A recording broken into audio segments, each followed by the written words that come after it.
Alors, avec cette crèche, on est en situation de semi-basse luminosité. C'est à peu près l'équivalent de ce qu'on a quand on est dans la nature, mais à l'ombre. Alors, sur le JVC, commence à être correct à partir de 9-12 dB. Et l'exposition est correcte à 12 dB. À 15 dB, sur le JVC toujours, on est en début de surexposition. Et à 24 dB, ce qui est le max, on est inexploitable. Alors sur le Panasonic, les valeurs ne sont pas du tout les mêmes. On commence à être correct entre 0 et moins 3 dB au moins. Et l'expo est vraiment optimale à 3 dB moins. Et à 3 dB plus, sur le Panasonic, on commence à être surexposé. Et l'image commence à être inexploitable déjà à 9 dB plus.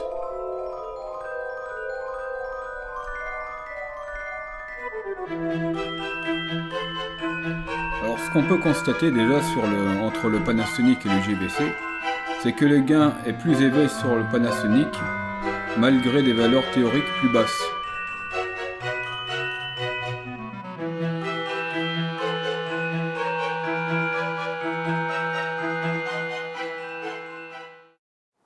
Alors maintenant, on est en très basse luminosité. Sur le JVC, pour commencer à voir quelque chose, à bien distinguer le décor, il faut monter à 15 dB minimum.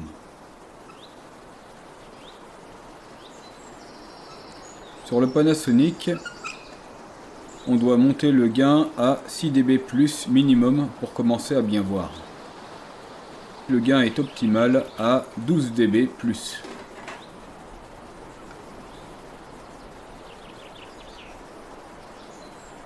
Alors quand on regarde l'image de près, en zoomant à 200%, on peut voir une grande différence entre l'image du JVC et celle du Panasonic.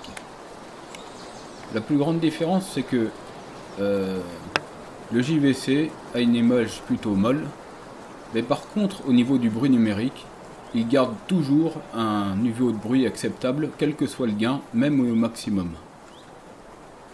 Sur le Panasonic, on a un meilleur contraste et une meilleure netteté. On voit d'ailleurs par rapport au branchage de l'arbre, l'image du Panasonic a plus de punch, par contre elle est plus sale au niveau du bruit numérique. Cette fois-ci, si on compare l'image du JVC et celle du Panasonic, en situation de coucher de soleil.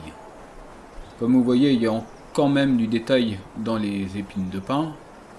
L'image est belle, plutôt belle et exploitable. Par contre, maintenant si on passe à l'image du Panasonic,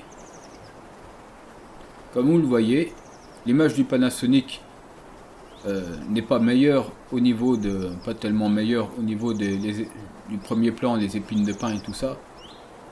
Par contre, à l'arrière-plan, on voit nettement une différence. Les bâtiments se détachent beaucoup plus sur l'image du Panasonic que celle du JVC.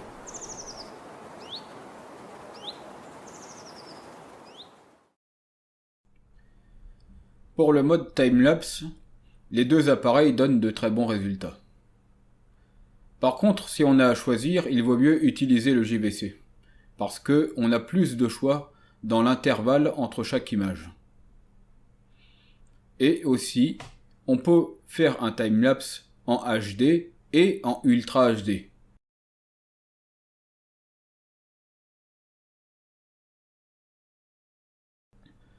Sur le JVC, on peut capturer à chaque intervalle une image, 3 images ou 6 images.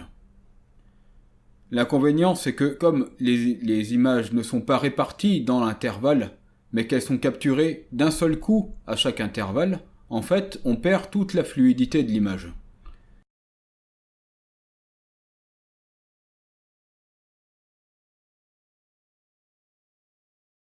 Bien que la qualité du ralenti du Panasonic ne soit pas extraordinaire, elle reste exploitable. Sur le JVC, les modes ralentis sont tous enregistrés avec un débit misérable de 16 mégabits par seconde. La qualité est médiocre quel que soit le mode utilisé. On est à peine au niveau d'une bonne qualité standard.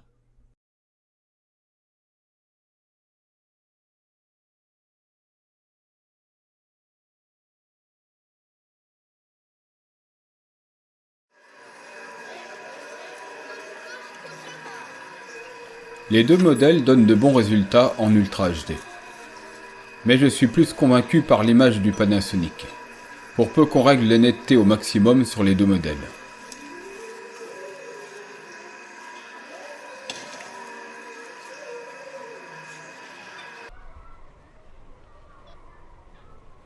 Sur le Panasonic, en situation de jour ensoleillé, les détails semblent plus précis. Comme dans cet exemple, filmé à la Vallée des Singes, à Romagne, le paysage est foisonnant de détails.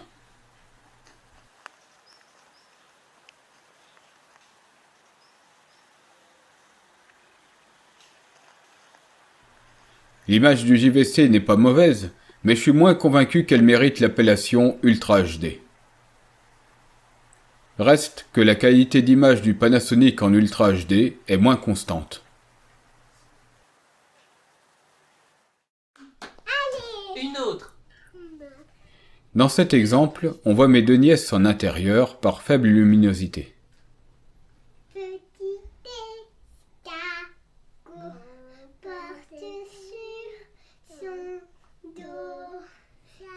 Le Panasonic perd son avantage en termes de qualité d'image.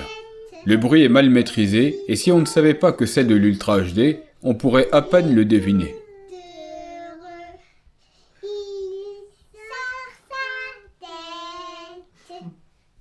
Bravo. C'est pas fini. Dans cet autre exemple, filmé à l'extérieur de nuit, on voit bien qu'il suffit de peu de gains pour que l'image du Panasonic devienne médiocre.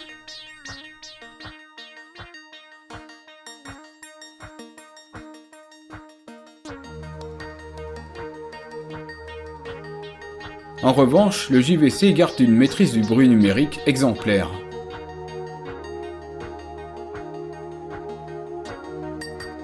Il n'est pas plus sensible, mais la qualité d'image est plus constante. Même au gain maximum, le bruit est plus contenu que sur le Panasonic quand son gain est à la moitié.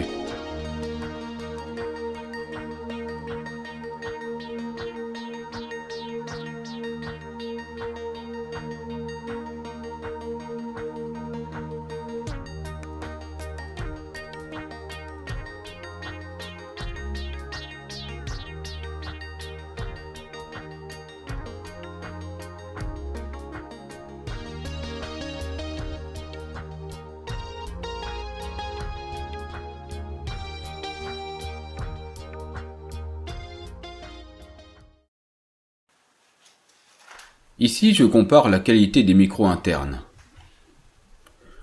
Comme vous le verrez, le son du JVC est plus présent, plus précis, meilleur. Le son du Panasonic génère quant à lui moins de bruit de fond. Pour connaître le bon réglage du diaphragme en vidéo, l'idéal serait de visualiser le profil du signal électrique et voir quelles sont les zones de basse lumière, de haute lumière et de moyenne, afin de vérifier qu'il n'y a pas de surexposition, signal au-dessus de 100% du signal vidéo électrique, ou de sous-exposition, signal en dessous du 0% du signal électrique. On visualise ce signal électrique avec un oscilloscope, outil bien connu des ingénieurs de la vision qui travaillent le signal en direct lors de tournages multicaméra. Le signal se lit de gauche à droite comme un livre. On peut présenter la moyenne de toutes les lignes de l'image ou une ligne seulement selon le modèle d'oscilloscope. Menu JVC Panasonic. Sur l'écran principal du JVC, on peut voir les informations et les commandes réparties tout autour de l'écran. Sur le Panasonic, les informations sont surtout réparties sur la droite, mis à part le mode d'enregistrement renseigné à gauche. Et il y a moins de fonctions à accès direct. Ça vient du fait que le caméscope, contrairement au JVC, n'est pas étanche. On peut plus facilement compenser le manque d'accès direct par des boutons physiques sur le côté. Globalement, on peut dire que l'écran principal du JVC est plus surchargé d'informations et de fonctions, tandis que celui du Panasonic est plus sobre. Cela dit, il y a des raisons qui l'expliquent. Le JVC filme sur 2 cartes, quand le Panasonic filme sur une seule. Il faut donc savoir combien de place il reste sur chacune des 2 cartes. Il faut pouvoir changer facilement de support d'enregistrement selon son organisation de tournage. D'où la fonction slot du JVC toujours visible. Il est également utile de pouvoir lire les rushs facilement, d'où la fonction play toujours visible. La bonne idée de JVC, c'est d'avoir inclus une touche display, pour faire disparaître une partie des infos à tout moment. L'autonomie de la batterie est affichée en pourcentage sur le JVC. Sur le Panasonic, l'autonomie est affichée en durée d'enregistrement. Ce qui est plus intelligent.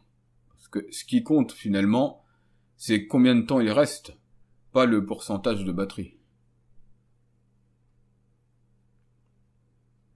Autre différence qu'on peut constater entre les 2 modèles, c'est l'affichage du timecode. Alors, sur le JVC, le timecode est affiché en permanence. Le timecode ne tient pas seulement compte de chaque fichier individuellement. Il cumule la durée d'enregistrement à partir du moment où on l'a remis à 0. Bon, autrement dit, il additionne la durée de chaque fichier. Sur le Panasonic, il n'y a pas de timecode. Il y a un compteur de durée qui s'affiche lorsque l'enregistrement démarre. Un compteur en heures, minutes, secondes. Et une fois que l'enregistrement s'arrête, le compteur disparaît. Et ce compteur n'additionne pas les fichiers. Il y revient toujours à 0 une fois que l'enregistrement commence.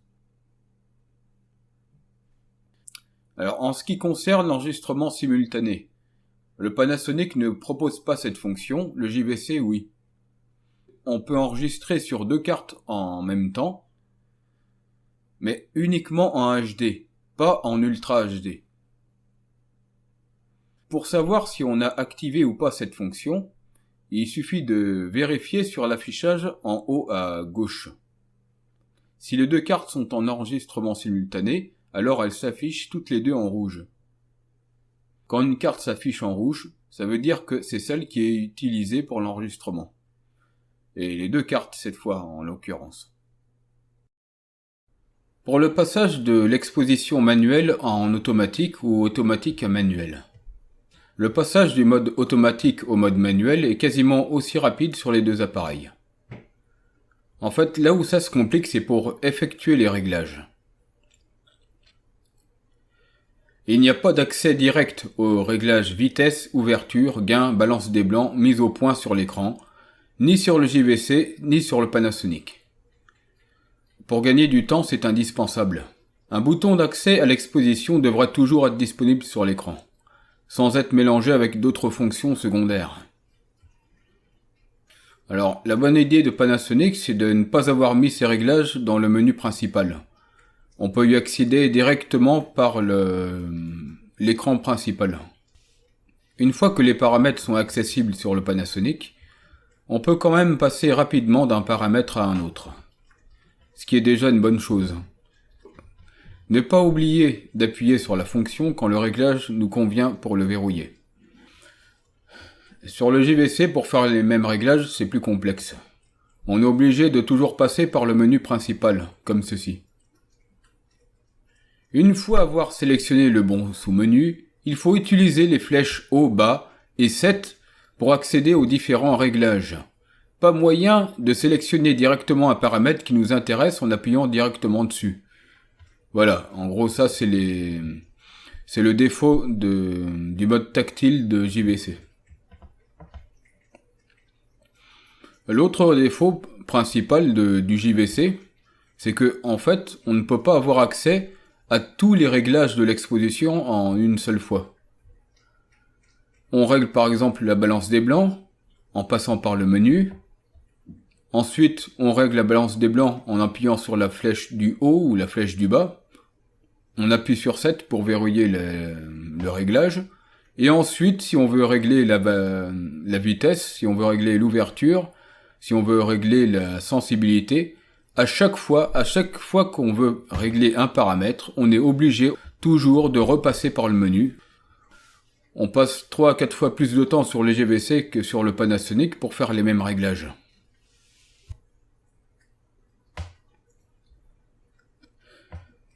Après, sur les réglages manuels, il y a aussi des différences. Sur le JVC, le diaphragme ne ferme qu'à F4 maximum, tandis que le Panasonic ferme à F16 maximum. Autre différence, c'est que le JVC permet de régler à la fois le gain et aussi le diaphragme, alors que sur le Panasonic, les deux réglages sont combinés dans une seule même fonction en fait.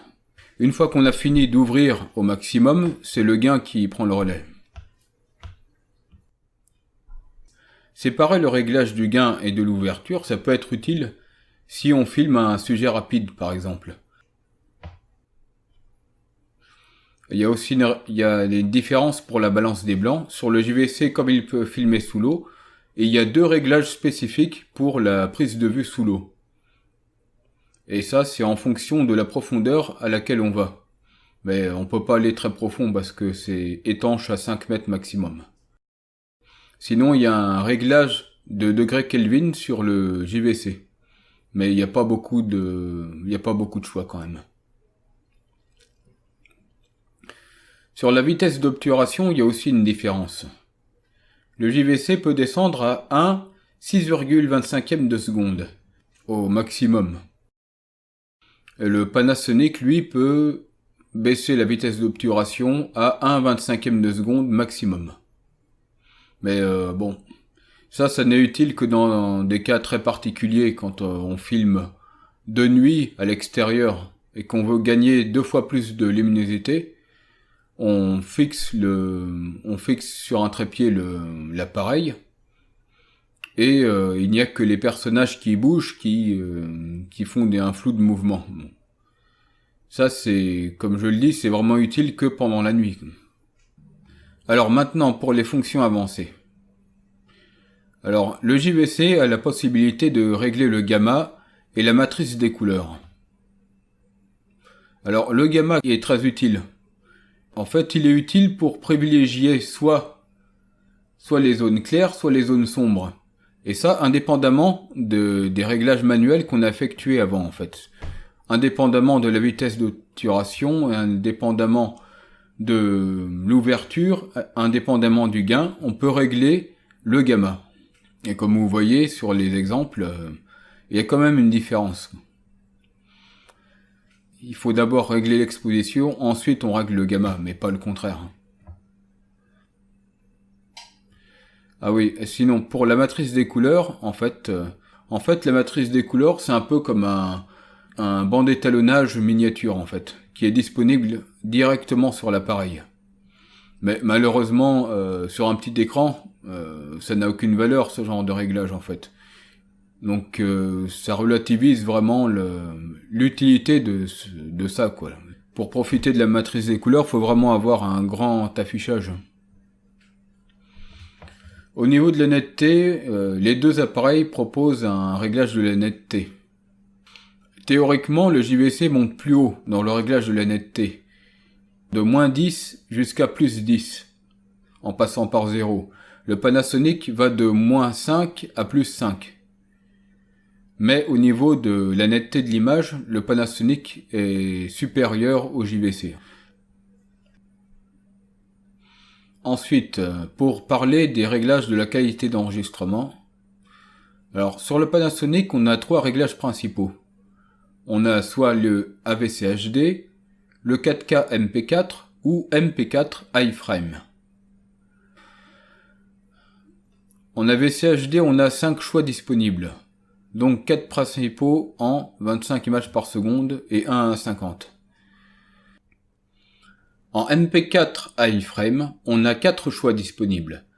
2 choix en Full HD 50 images par seconde, un à 50 mégabits, un autre à 28 mégabits, et 2 choix à 25 images par seconde. un choix en 720p et un autre iframe. Le iframe, ça veut dire que chaque image est compressée individuellement, mais la qualité d'image est trop mauvaise pour être utilisée. En Ultra HD, toujours sur le Panasonic, on a un seul choix disponible. Un choix à 25 images par seconde à 72 mégabits par seconde. Sur le JVC, le réglage de la qualité d'enregistrement est disponible via le menu Système. Ensuite, on sélectionne le premier sous-menu Réglage d'enregistrement. On a 3 choix principaux, 4K, HD, High Speed. Mais comme on peut faire du ralenti et du timelapse, il aurait été plus judicieux d'en mettre 4. Contrairement à Panasonic, on a un choix étendu de fréquences d'image. 24, 25, 30 en 4K UHD, 25, 50, 30, 60 en AVC HD, et au moins 6 choix en High Speed. Mais la qualité est très mauvaise au mode ralenti, quelle que soit la fréquence choisie. Sinon, à part ça, sur les deux appareils, on a accès à du timelapse. Là où JVC est meilleur, c'est que on peut faire du timelapse en Ultra HD comme en HD, alors que le Panasonic est limité à la HD pour le timelapse. Sur le JVC, on a un plus grand choix d'intervalles, à peu près 2 fois plus d'intervalles que sur le Panasonic. Donc, on peut vraiment faire ce qu'on veut, sur le JVC. Autre grande différence, c'est que non seulement on choisit l'intervalle, la durée entre chaque intervalle, mais on peut aussi choisir le nombre d'images qui sont capturées d'un seul coup. L'inconvénient quand on paramètre 3 images ou 6 images sur le JVC, c'est que on perd la fluidité de l'image. L'image devient stroboscopique. Pour ce qui est du réglage du son, les deux appareils proposent un réglage manuel du niveau d'enregistrement. Les deux appareils proposent une prise micro plug-in power. Ça signifie qu'on peut plugger un microphone qui n'a pas besoin de batterie externe ou de pile externe. Donc les deux appareils acceptent des micros plug-in power. Par contre, seul le Panasonic contient une prise casque. Impossible d'écouter le son en direct sur le JVC. Sur le Panasonic, le réglage manuel du niveau d'enregistrement est plus compréhensif. Ça va de moins 30 dB à plus 12 dB. Sur le JVC, par contre, c'est un potard de gain qui est affiché. Et il n'y a pas de référence précise en décibels. On peut quand même citer un gros défaut de Panasonic au niveau du monitoring du son. Sur le Panasonic, on a un décalage dans le monitoring du son d'environ une demi-seconde. Une demi-seconde, c'est beaucoup. Ça veut dire qu'on ne peut pas parler en même temps qu'on a un casque sur les oreilles. Et même pour monitorer d'autres sons dont on n'est pas l'auteur, pour monitorer d'autres personnes qui parlent, ça pose quelques problèmes. Pour avoir un meilleur cadrage, lorsqu'on a assez de place et assez de temps, autant utiliser un moniteur externe. C'est ce que je fais avec le Panasonic HC-VX 870 quand je filme des spectacles en multicaméra. Comme dans cet exemple. Tenez, par exemple, vous aussi, la peur, c'est votre matière première. C'est comme ça que vous gagnez votre vie. Et plutôt bien. Eh ben, moi aussi, en quelque sorte, je suis sur le même créneau. Mais avec une organisation derrière moi. Et eux, là-haut, ceux qui nous gouvernent, vous croyez qu'ils seraient en mesure d'exercer un quelconque pouvoir s'ils ne s'appuyaient pas sur la peur collective? Et dans la rue, c'est pareil. Vous croisez un regard mauvais, et un duel va s'engager, jusqu'à ce que celui qui a le plus peur baisse les yeux. Il est indispensable dans ce cas de pouvoir supprimer toutes les infos qui gênent l'affichage pour ne se concentrer que sur l'essentiel. C'est ce que proposent les deux appareils. Avantage du JVC, c'est qu'il permet l'affichage en Ultra HD pendant l'enregistrement, mais pas le Panasonic.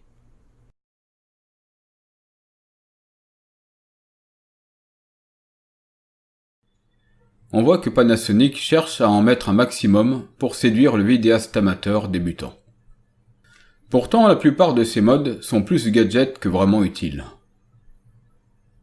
Dans le mode créatif, on a accès à la fonction miniature, avec des mouvements plus du tout naturels et un flou très approximatif. La fonction film 8 mm ne paraît pas très convaincante. La fonction film muet permet de faire du noir et blanc, mais il n'y a pas de son. Et il n'y a pas d'exposition manuelle, comme on est en droit d'attendre d'un vrai mode noir et blanc digne de ce nom. Tout comme les deux autres modes cités juste avant, qui n'ont pas non plus d'exposition manuelle. On aurait aimé un mode sépia et un bon mode noir et blanc à la place, avec tous deux expositions manuelles. Mais Panasonic a préféré nous mettre des gadgets. Il n'y a que la fonction timelapse qui soit vraiment utile et intéressante. Au moins on garde la main sur l'expo manuel. Pour ce qui est du mode scène, la plupart des fonctions proposées ne séduisent que les vidéastes débutants. Mis à part le mode feu d'artifice, toutes les autres fonctions ne sont que des modes automatiques spécifiques, avec le même défaut de ne pouvoir garder une exposition constante quand on bouge le cadre et qu'il y a de forts contrastes. Le mode ralenti en 1080p est bon sans plus. On garde la main sur l'expo manuel, mais il n'y a malheureusement qu'un seul choix dans le framerate et la qualité d'enregistrement. Le mode HDR n'est ni plus ni moins qu'un mode automatique amélioré. Il garde le défaut de tous les modes automatiques de ne pouvoir garder une exposition constante, quelle que soit la zone cadrée. Et la dynamique gagnée n'est pas extraordinaire. C'est une fonction qui n'est intéressante qu'en plan fixe. Le mode HDR est une bonne idée, mais concrètement pas abouti. Le mode 4K photo, je n'ai pas testé, mais je ne suis pas intéressé personnellement. Parmi les modes d'enregistrement spécifiques du Panasonic, on peut compter aussi le mode nuit, couleur, et le mode infrarouge. Tous deux disponibles en expo manuel. Le mode couleur nuit équivaut à une pause longue sur un appareil photo. Son seul avantage est de montrer une exposition complète du décor quand on filme pendant la nuit. Car il ne tolère aucun mouvement de caméra, sauf très lent, et pratiquement tout ce qui bouge est flou. Le mode infrarouge est quant à lui intéressant. Il permet de filmer de très près des personnes ou des choses qu'on voit mal à l'œil nu pendant la nuit. Il faut toutefois faire attention, car l'autofocus a beaucoup de mal à faire la mise au point. Prévoir une mise au point manuelle pour aller plus vite. Prévoir une lampe infrarouge puissante pour couvrir une large zone. Le côté positif du mode infrarouge, c'est que l'exposition reste stable. Elle ne varie pas comme dans l'exposition automatique. Autre côté positif, c'est la discrétion. Utile pour filmer des animaux de loin sans utiliser d'éclairage classique. La torche infrarouge est toutefois indispensable pour filmer de loin.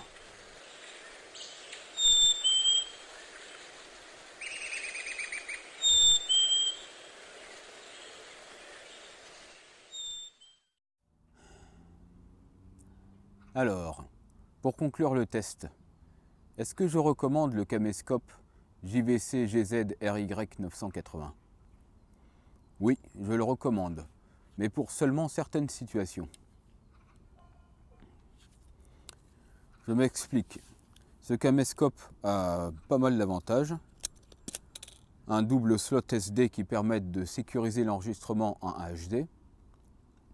Il a une prise micro, donc on peut avoir un meilleur son en branchant un micro externe. Il permet, via l'écran, de facilement basculer d'un support d'enregistrement à un autre, avec la touche slot toujours disponible. Il y a aussi Ubuntu Rec, toujours disponible en bas, qui permet d'activer l'enregistrement sans avoir à passer par le bouton physique qui est à l'arrière de l'appareil, ce qui est pratique pour filmer en hauteur ou plus bas que soi. Il y a aussi une très bonne assistance à la prise de vue. Il y a du picking réglable sur 3 couleurs. on a du Zebra qui est réglable de 0 à 100%. Sur le Panasonic que j'ai testé aussi, il n'y a pas ça, il n'y a pas de Zebra. Il y a du picking mais pas de Zebra. Aussi, le JVC a une bonne qualité d'image en HD et Ultra HD. Pas extraordinaire, mais une bonne qualité quand même. Il y a aussi une matrice de couleurs qui permet de régler finement les couleurs comme un étalonnage interne à l'appareil quand on est relié à un écran, à un grand écran. N'espérez pas le faire sur le petit écran de l'appareil, c'est vraiment pas fait pour ça. Donc ça c'est plutôt une fonction professionnelle qui est absente du Panasonic par exemple. Qu'est-ce qu'il y a aussi comme avantage? On peut faire du tourné-monté. C'est-à-dire que on combine en fait plusieurs séquences en un seul fichier, comme à l'époque du Mini DV. Le tourné-monté c'est un bon exercice, rigoureux quand même, mais un bon exercice. On peut le faire sur ce modèle. Et je crois qu'on ne peut pas le faire sur la plupart des autres modèles concurrents. Il a aussi une bonne qualité du son sur les micros internes. Par contre, il est meilleur pour les situations extrêmes, mais il est moins bon pour tout le reste. Je m'explique.